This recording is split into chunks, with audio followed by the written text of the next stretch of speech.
বাবা এই ছেলেটা আমাকে ম্যারেজ করেছে। কি? এই শালা তুই আমার মেয়েকে মেরেছিস?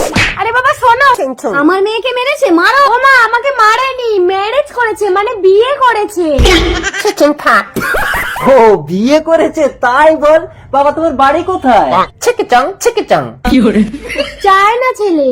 এ ময়না, শুনেছি চায়না মাল ভালো হয় না। হ্যাঁ রে ময়না, চায়না মালের কোনো গ্যারান্টি হয় না। তোমার নাম কি বাবা? চন্দন। চন্দন বাবা। ও আচ্ছা চন্দন, ঠিক আছে। তুই ফ্রেশ হয়ে আয়। কই গো, জামাইকে খেতে দিয়ে দাও। নাও বাবা, গিলে নাও তো। কি গো, মনে হয় ঝাল হয়নি। লঙ্কার গুঁড়ো দাও, গালে লঙ্কার গুঁড়ো দাও। खत्म। চন্দন এ ময়না, জামাই হং ছং হচাং ফং বলে মরে গেল কেন? বাবা, ও একটু জল চাইছিল।